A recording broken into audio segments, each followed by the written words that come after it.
Wer noch steht, hier gibt es noch Freilose. Setzen Sie sich ruhig hin, die freien Plätze. Alle, die noch sitzen können.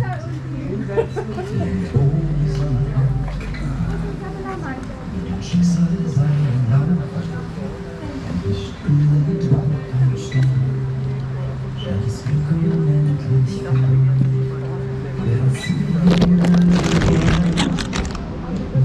müssen schon werden hoffen zerstört und ein Gebet erhört und irgendwo wird's gerade Sommer an das Menschenherz. Menschen glauben fest daran, dass ihre Jugend wiederkehrt. Und als einer von Millionen steh ich hier und schau nach oben und frag mich, wo du gerade bist und wie es da wohl ist. Und als einer von Millionen, der an Erinnerungen hängt, weiß ich, dass du gerade bei uns bist. In diesem Moment fragen nach dem großen Sinn, der die Welt durchzieht, versende ich ins All mit jedem Lied. Als einer von Millionen steh ich hier und schau nach oben, frag mich, wo du gerade bist und wie es da wohl ist. Ja, als einer von Millionen, der an Erinnerungen hängt, spür ich, dass du grad bei uns bist. In diesem Moment.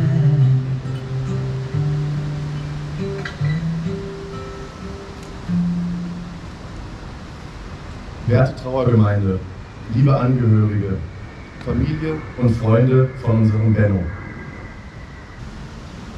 Wir kommen heute zusammen, um uns gemeinsam an einen im wahrsten Sinne des Wortes zauberhaften Menschen voller Lebensfreude zu erinnern, der leider viel, viel zu früh von uns gegangen ist.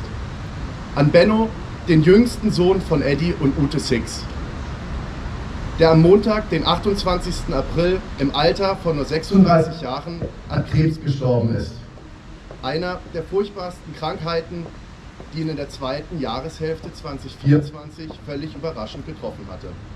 Benno war in diesem schmerzhaften letzten Lebensabschnitt nicht allein. Je schlimmer es wurde, desto mehr Familienangehörige und Freunde standen an seiner Seite. Am Bett seines Einzelzimmers des DRK-Krankenhauses Berlin-Köpenick. Heute sind wir alle wiedergekommen, diesmal um uns zu erinnern und würdig Abschied zu nehmen von unserem Benno. Gegenüber seinem besten Freund Jupp sagte er mal vor Jahren, er würde sich wünschen, dass man aus seiner Beerdigung eine Party feiern möge. Das war ernst gemeint. Aber doch ist es etwas schwer, dass uns angesichts der großen Trauer und diesem großen Verlust viel zu weh tut. Aber gern erinnern wir uns heute nochmal an die freudigen und besonderen Momente von und mit Benno. Benno Six wurde am 27. Oktober 1988 am Abend kurz vor dem Sandmann in Ostberlin geboren. Noch kurz vor dem Ende der DDR. Er kam fast 2 Jahre nach seinem großen Bruder Billy in die Welt. Nun hatten Ute und Eddie 2 sehr aktive Jungs und ihre Familie war komplett. Benno war ein witziger kleiner Bursche, der von klein auf viel geplappert hat. Zu Beginn für die anderen sehr unverständlich, aber das hat sich dann mit 3 Jahren gegeben. Er war rank und schlank, seit er auf die Welt kam, und er besaß die typischen Sixschen großen Hände mit den langen Fingern, die sich später als super nützlich für seine Zaubereien erweisen. So, als wäre ihm diese Berufung schon von Anbeginn in die Wiege gelegt worden. Benno wuchs die ersten 7 Lebensjahre im Neubaugebiet von Berlin-Hellersdorf auf, umringt von vielen anderen jungen Familien mit Kindern seines Alters.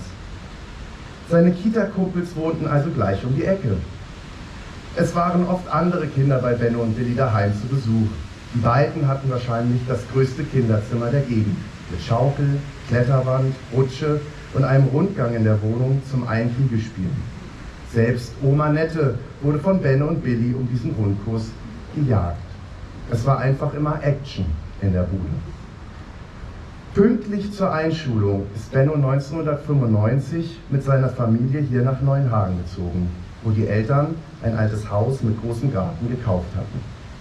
Das passte prima, denn Benno war ein absoluter Bewegungsfreund, eine Sprungfeder, wie Oma Hanna ihn liebevoll nannte. Die ersten Schuljahre probierte er sich beim Fußballverein in Neuenhagen aus, merkte dann jedoch, dass dies für ihn nicht so richtig passte. Das wurde schlagartig anders, als er Karate für sich entdeckte. Sein Karatelehrer Jirka vom Neuenhagener Verein Yoshitaka wurde ein großes Vorbild für Benno. Seine gleichaltrigen Mitstreiter wurden Freunde fürs Leben. Es stellte eine besondere Tragik dar, dass Jirka vor fast 3 Jahren ebenfalls an Krebs gestorben ist. Die Grundschulzeit in der Goethe-Grundschule von Neuenhagen hat Benno mit Leichtigkeit bewältigt. Bis auf Zeichnen fiel ihm kein Schulfach schwer. Das größte Problem für ihn war es höchstens, immer pünktlich in der Schule zu sein. Dies, obwohl oder gerade weil sein Schulweg nur ganze 190 Meter lang war. Ab Klasse 7 änderte sich das mit dem Gymnasium. Jetzt musste er sein idyllisches Dorf verlassen und eigenständig mit S- und U-Bahn nach Berlin-Friedrichshain zum Heinrich-Hertz-Gymnasium fahren. Vielleicht trug dies, neben der vielen weiten Abenteuerreisen mit Eddie, Ute und den Pateneltern Petra und Thomas, mit dazu bei, dass er sich später allein in die Welt hinausgetraut hat. In der neuen Schule hat er dann schnell neue Freunde gefunden. Benno war ein Mensch, der andere ermutigt hat, über Grenzen hinwegzudenken und zu handeln. Nichts schien für Benno unmöglich. Sein Schulfreund Georgi erinnert sich an die Schulzeit. Benno fragt oft Mitschüler nach ihren Träumen und was sie mal machen wollten. Nach deren Antwort kam dann stets Bennos Reaktion: Und warum machst du es dann nicht?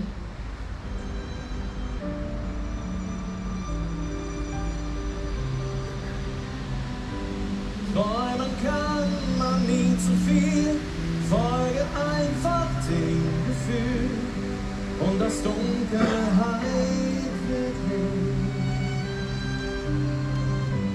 Was du träumst, das kannst du sein und du bist niemals allein. Bitte glaub an dich. Greife stets, greife immer nach den Sternen. Du wirst sehen, ja, es geht von ganz allein. Lass dich niemals von deinem Traum entfernen. Diese Welt, sie ist für dich bereit. Egal wie groß, egal wie klein, mögen die Träume auch sein. Sie sind voll Magie.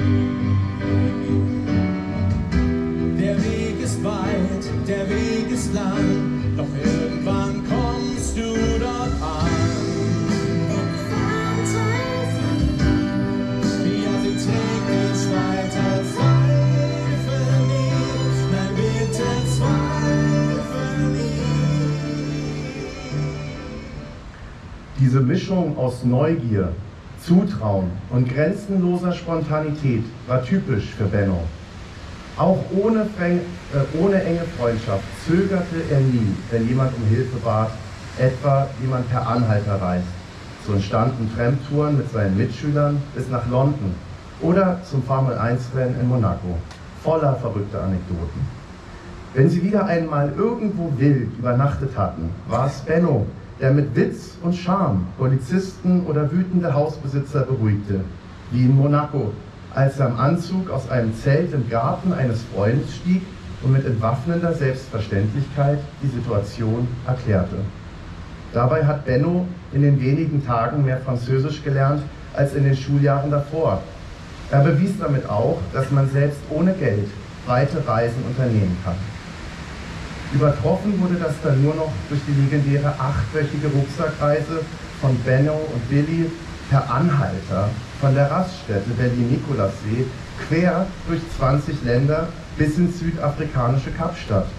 18.000 Kilometer, ohne konkreten Plan und ohne Geld, übernachtet bei Fremden oder kampiert im Freien. Für Benno waren solche Erlebnisse Alltag, für viele andere ein großes Abenteuer. Noch Jahre später erinnerten sich Mitschüler an seine spontane Zauberschau beim Abi-Konzert oder seinen Fernsehauftritt beim Supertalent. Er nahm Freunde mit zu Auftritten in Bukarest oder auf eine karibische Insel, einfach weil es passte. Und wenn er sich meldete, egal von welchem Ort der Welt, brachte er neue Geschichten mit. Geschichten, die so nur Benno erleben konnte. Seine Frohnatur, seine Wärme und diese einmalige Art, die Welt zu sehen, machen ihn unvergesslich. Benno hat sehr viel probiert im Leben, sogar eine musikalische Laufbahn. Zur Überraschung seiner Eltern wollte er als 10-Jähriger plötzlich unbedingt Geige spielen lernen. Eigentlich nicht das typische Instrument für einen mobilen Jungen diesen Alters, aber Benno hielt es ca. 4 Monate durch und konnte am Ende seiner kurzen Musikerkarriere auch ein kleines Musikstück zum Besten geben. Das reichte ihm. Als Benno die Geige dann wieder abgab, da wusste er nun aus eigener erlebter Erfahrung nichts zu verpassen. Diese Neugier, so viel wie möglich mal auszuprobieren, hat sich durch Bennos ganzes Leben gezogen. 80% an Perfektion reichten ihm für gewöhnliche Dinge vollkommen aus. Nur bei jenen Sachen, die ihm ganz besonders wichtig waren, wie zum Beispiel das Karate-Training, später das Zaubern und zum Schluss im Bereich der Casino-Spieltheorie, setzte er seine ganze Energie daran, 100% zu erreichen, also einer der Besten zu werden. Als Magier und im Casino hat er das auch geschafft. Das Karate-Training in Neuenhagen hat Benno wegen seines Auslandsschuljahres in den USA 2005-2006 unterbrochen. Während seine Freunde daheim den schwarzen Gürtel erreichten, lernte er fließend Englisch sprechen und gewann obendrauf eine zweite Familie mit 7 erwachsenen Schwestern. Diese Zeit bei seinen Gasteltern Daryl und Arlene in Pennsylvania hat seinen späteren Werdegang sehr beeinflusst. Statt intensiv für die Highschool zu pauken, hat Benno hier die ersten Zaubertricks gelernt. Pick a card war ein häufiger Satz an seine Gastmama Arlene, die liebend gern zum Üben neuer Kartentricks bereitstand. Arlene war es auch, die über ihre Arbeit in einem Restaurant immer für ausreichend Gabeln sorgte. Benno brauchte für seine Gabeltransformation immer reichlich Nachschub zum Üben. Dies wurde einer seiner beeindruckendsten Zaubertricks, von dem wir alle nicht wissen, wie er funktionierte. Benno war ein Autodidakt. Es gibt keine Berufsausbildung zum Magier. Alles war hartes Selbsttraining, teils teure Investitionen und eine spezielle Gabe dafür, Menschen unterhalten und verzaubern zu wollen und zu können. Später hat Benno es zeitlich nicht mehr geschafft, den schwarzen Karategürtel zu erreichen. Eine einzige Prüfung hat ihm dafür am Ende noch gefehlt. Dafür haben wir alle einen magischen Zauberer bekommen, Magic Benno. Die Zeit zwischen Bennos 20. und 30. Lebensjahr waren geprägt von sich abwechselnden Zaubersaisons. Im Sommer an der französischen Côte d'Azur, im Winter am Luxusskigebiet Courchevel in den französischen Alpen. In dieser Zeit perfektionierte er auch seine Französischkenntnisse.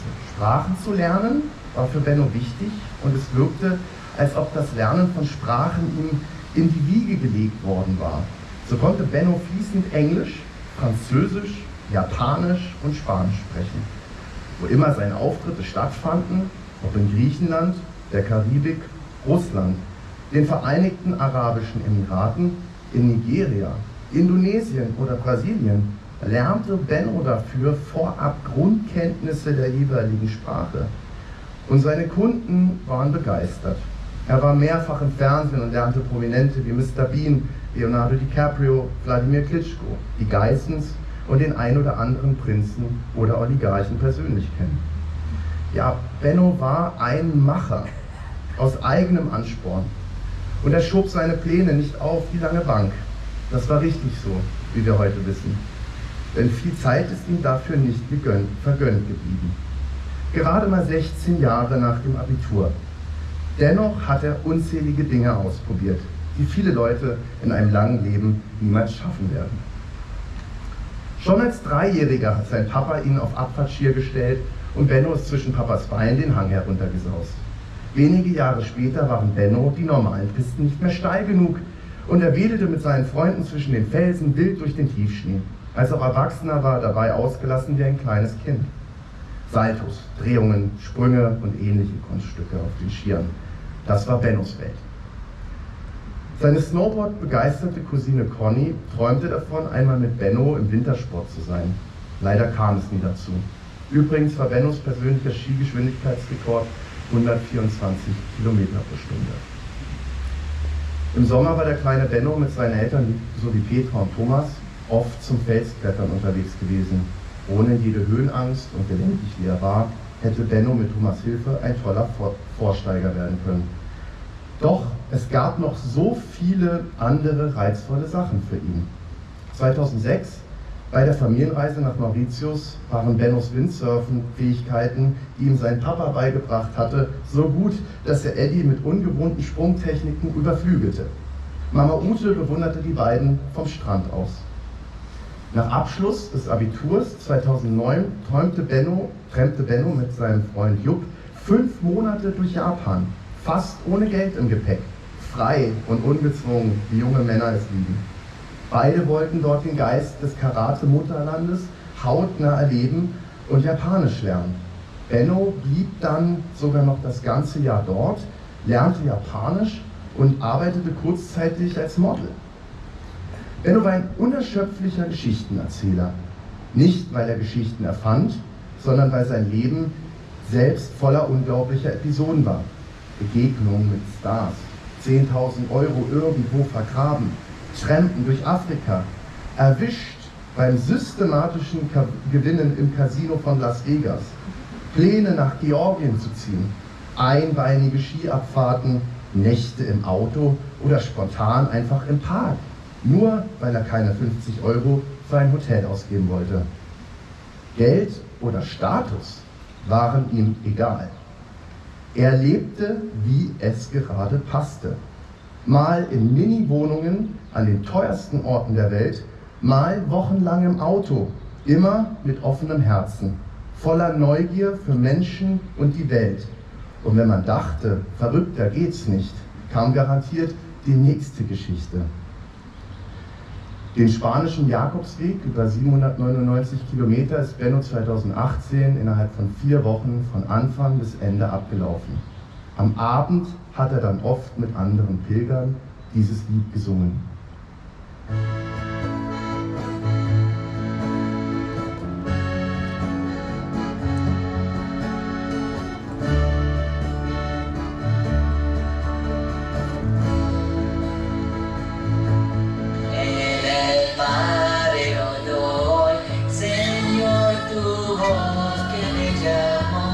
Y me pidió que me traiga a mis hermanos.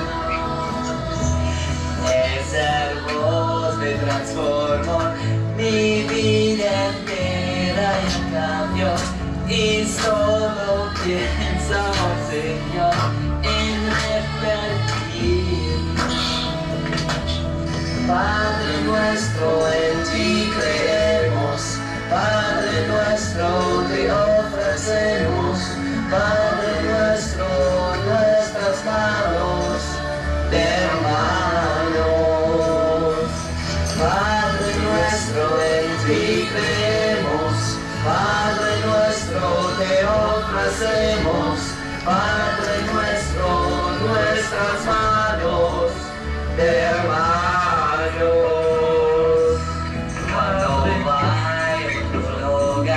Tendré yo que abandonar a mi familia, a mis amigos por seguirte.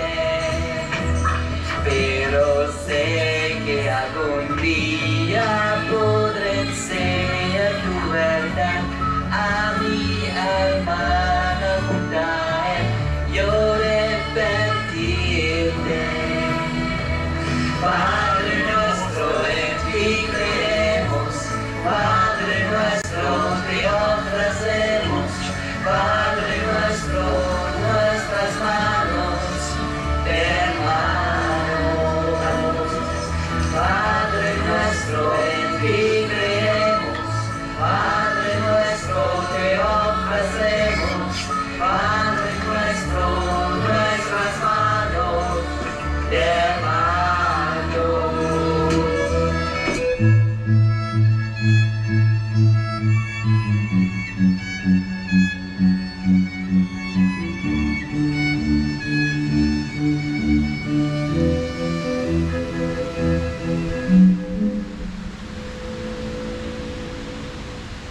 seinem Freund Peter reiste Benno 2019 in den Amazon-Regenwald, um Jupp und seine Ehefrau Nandita ein Stück auf ihrer Weltreisetour zu begleiten. Mit seinem Freund Timo lernte Benno das Tauchen ohne Sauerstoffgerät. Erkundungen durch Höhlen und Schiffswracks vor Malta waren 2023 dabei ein Highlight. Einmal jährlich verbrachte Benno mit einer duftenden Gruppe junger Männer ein legendäres Wochenende in einer der europäischen Hauptstädte. Zusammen stellten sie dort immer einen Haufen verrückter Dinge an. In Vilnius haben sie sogar ein von ihnen produziertes Lied in einem Tonstudio aufgenommen. Dieses Jahr musste die eingeschworene Truppe das erste Mal ohne Benno auf Tour gehen. Der Sixsche Garten hat in all den Jahren viele ausgelassene Partys mit glücklichen Kindern und Erwachsenen erlebt. Die Geburtstage von Benno und auch Billy standen immer unter einem speziellen Motto. Bennos Eltern richteten dazu stets ein großes Fest aus. Benno jubelte zum Beispiel, dass es zu seinem 13. Geburtstag endlich eine echte Sahnetortenschlacht gab. Als er 30 wurde, ging es mit einer Smoothie-Party etwas gediegener, aber ebenfalls sehr lustig zur Sache. Bei den traditionellen Sommerfesten im Sixschen Garten war Benno ganz in seinem Element. Zur großen Abschiedsparty vor seinem Auslandsschuljahr studierte Benno mit einigen Freunden eine Karate-Show ein. Alle waren beeindruckt von der Körperbeherrschung, Gelenkigkeit und Akrobatik der jungen Leute. Die Liste von Bennos verrückten Aktivitäten könnte man noch lange fortsetzen. Und wir wollen auch nicht vergessen, dass Benno den verspielten schwarzen Kater Kali in die Familie gebracht hat, der die Sixens und ihre Nachbarn Immo und Bärbel fast 20 Jahre lang begleitet hat. Benno hat uns auch einige weise Sprüche hinterlassen, wie zum Beispiel diese: Wenn man satt ist, ist man satt, auch wenn der Teller noch nicht leer ist. Oder Zeit hat man nicht, Zeit nimmt man sich. Und das größte Glück der Welt ist es, anderen eine Freude und Glück zu schenken.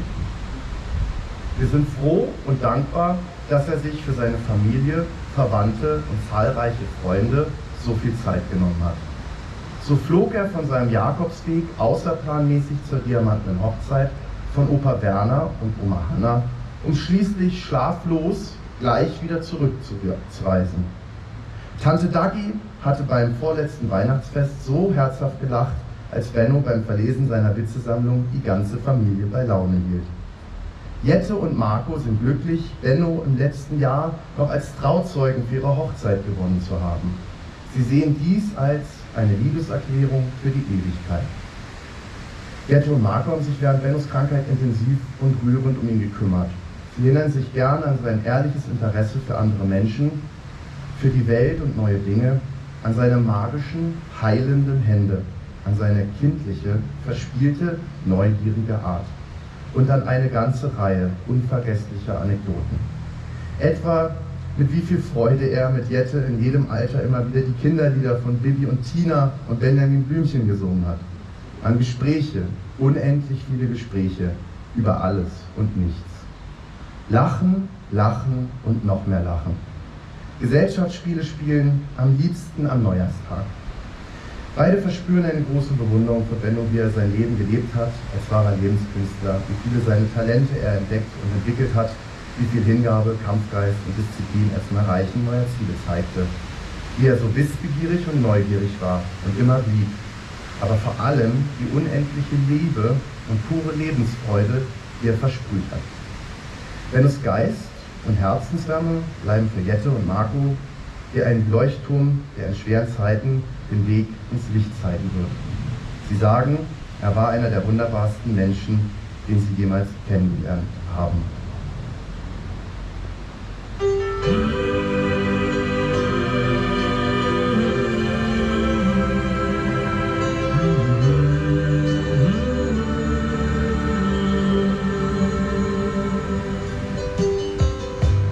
Du verlangst oft viel von mir, doch ich spür die Kraft in dir.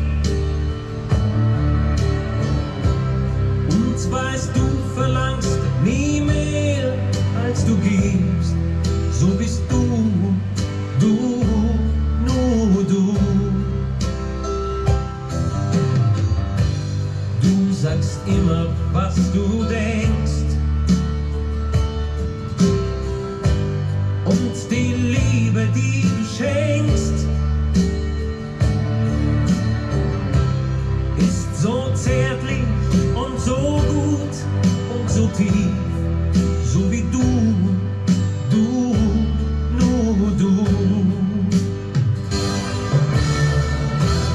Und wenn ich gehe, dann geht's nur ein Teil von mir, und gehst du, bleibst deine Wärme hier. Und wenn ich schlaf, dann schläft nur ein Teil von mir, und der andere träumt mit dir. Und wenn ich sterb, dann stirbt nur ein Teil von mir, und stirbst du, bleibst deine Liebe hier. Und wenn ich wein, dann weint nur ein Teil von mir, und der andere lacht mit dir. Heike, die Frau von Bennos verstorbenem Karatelehrer, hat ebenfalls eine wunderschöne Erinnerung beigesteuert. Im September 2023 gab es im Rahmen eines Trainingslagers in Neuenhagen beim Griechen am Schäferplatz ein Abendessen. Benno nutzte die Chance, die Runde mit kleinen Zaubertricks zu unterhalten. Binnen kürzester Zeit standen alle Besucher der Nachbartische daneben und schauten wie gebannt zu. Selbst der Restaurantbesitzer kam herbei und zeigte ebenfalls ein paar kleine Tricks. Es entstand ein kleiner, lustiger Zweikampf zwischen den beiden, und alle Leute rundherum hatten eine Menge Spaß. Fast wurde dadurch der Ladenschluss verpasst, weil niemand den Abend beenden wollte. So schön war es. Heike sagt, das war Benno, ein sehr sympathischer, auf dem Boden gebliebener Entertainer, der Spaß daran hatte, anderen eine Freude und eine kurzweilige Zeit zu bereiten. Seine Cousine Julia erinnert sich, wie kinderlieb Benno war und allen Quatsch mitgemacht hat, wie ihm nichts zu albern oder zu anstrengend war. Bennos Begeisterungsfähigkeit ist ihr mit einer speziellen Erinnerung vom Sickschen Sommerfest 2023 verbunden geblieben. Benno hat die kleine Lina auf den Schultern getragen und flitzte mit ihr beim Chinesischspielen um die Tischtennisplatte. Er machte ihr die Freude bis in die Dunkelheit hinein. Erst als sie von den Schultern runterkam, gab Benno auf Julias Nachfrage hinzu, dass Leni doch ganz schön schwer war. Aber egal. Auch die Klinger-Familie erinnert sich, wie er die Enkelkinder mit seiner Zauberei begeisterte und ihnen so nachhaltig in Erinnerung bleibt. Benno hat ein gutes Händchen für Kinder, da sind sich alle einig. Nicht umsonst hat er auch mehrere Patenkinder.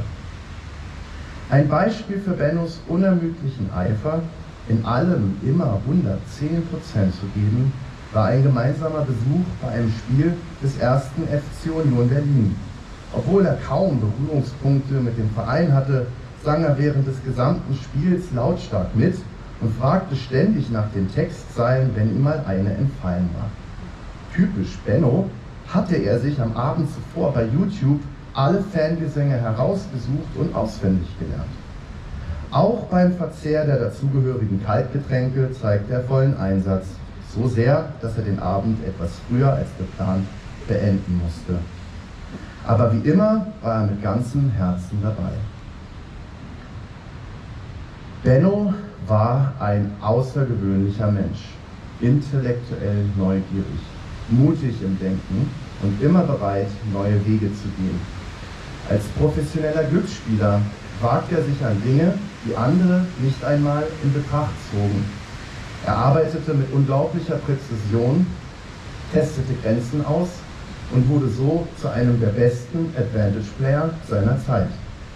Mit nur 35 Jahren wurde er zum legendären Blackjack-Ball in Las Vegas eingeladen. Ein exklusives Treffen der weltweit besten Glücksspielprofis, Ob Blackjack, Roulette, Spielautomaten oder Sportwetten, Benno verstand es, Systeme zu durchdringen und Chancen zu erkennen, wo andere keine sahen. Benno nahm sich auch die Zeit, junge Spieler sein Wissen weiterzugeben. Er hielt mit seinem Wissen nie zurück, teilte großzügig seine Erfahrungen. Er investierte Zeit, Geld und Herz in Menschen, die er für vertrauenswürdig hielt, und öffnete ihm damit Türen zu einer Welt, die sonst verschlossen geblieben wäre.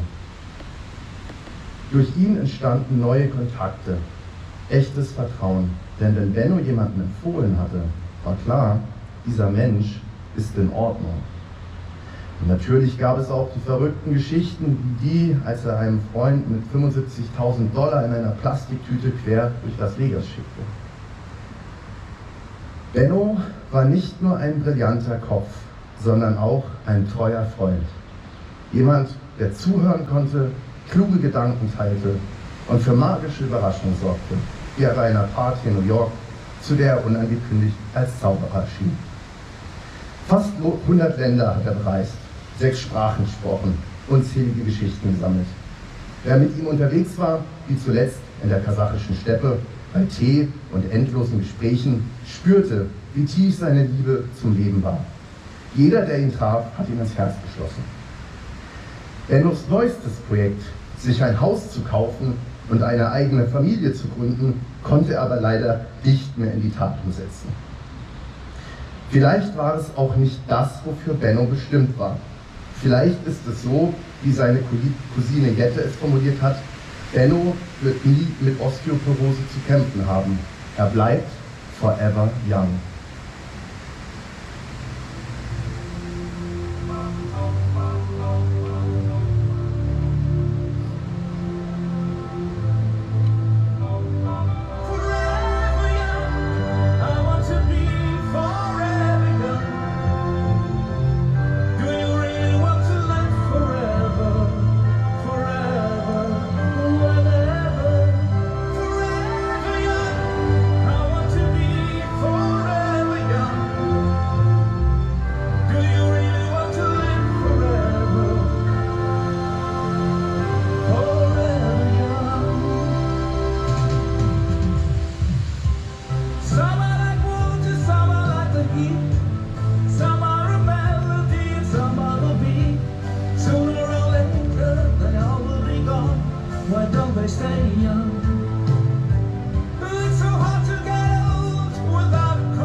Von Jupp an Benno.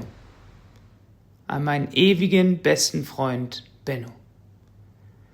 Du warst ein ehrenwerter Mensch, ein aufrichtiger Freund, eine gütige, lebensfrohe Person, ein liebevoller, wohlwollender Mensch.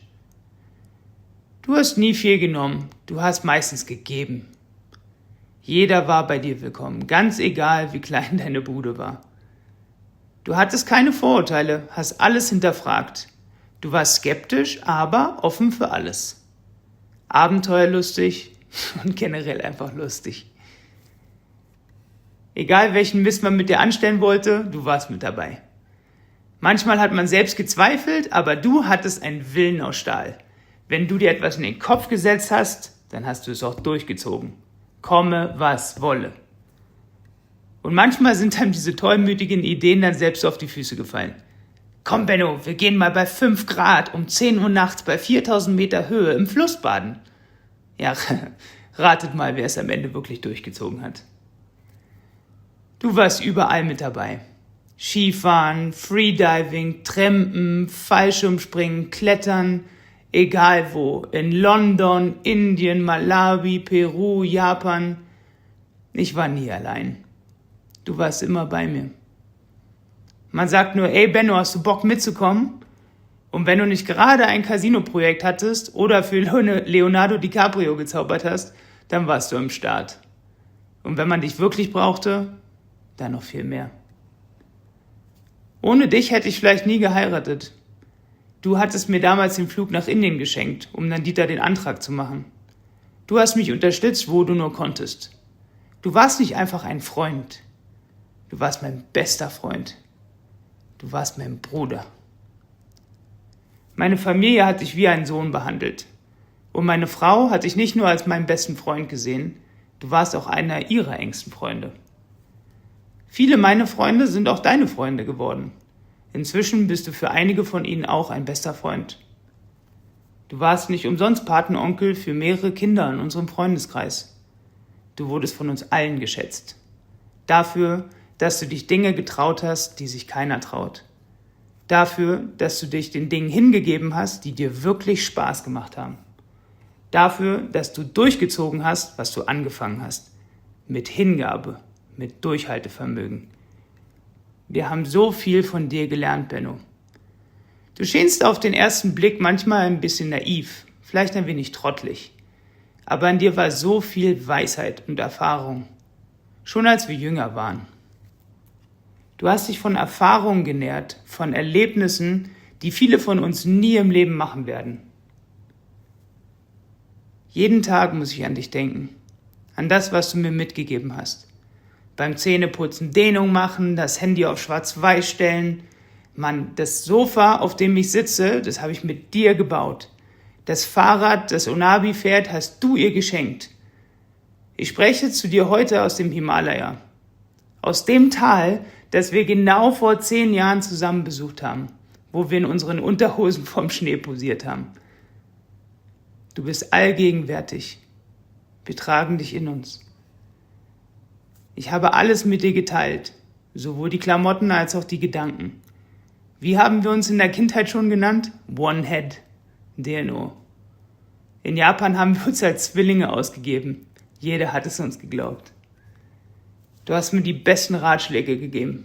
Ausgewogen, durchdacht und praktisch. Du hattest immer ein offenes Ohr, immer Zeit zuzuhören und zu reden.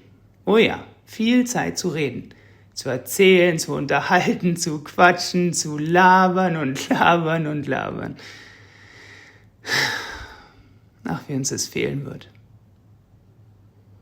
Du warst anspruchslos. Du hast nie viel gebraucht, warst mit wenig zufrieden. Manchmal etwas zu wenig. Als wir in Japan waren, musste ich mich erstmal an die Isomatte gewöhnen. Wir brauchen doch kein Zelt, hast du gesagt. Wir suchen uns einfach einen trockenen Platz. Das war dann mal eine Höhle oder ein Eingang zur Toilette an der Raststätte, aber es war genug. Wir waren glücklich. Was für eine wertvolle Lehre des Lebens. Du hast mich gelehrt, man braucht nicht viel, um glücklich zu sein. Man braucht kein Geld, um viel zu erleben. Du warst ein guter Freund, ein liebevoller Enkel, ein cooler Cousin und Neffe, ein Sohn, auf den man stolz sein kann. Du warst für viele eine so starke Säule im Leben. Eine, die uns jetzt fehlt. Du fehlst uns, Benno. Wir lieben dich. Du wirst immer ein Teil von uns sein, weil wir so viel von dir gelernt, so viel mit dir erlebt und so viel von dir erzählt haben und erzählen werden. Eine Legende. Our Six of Hearts.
Halleluja.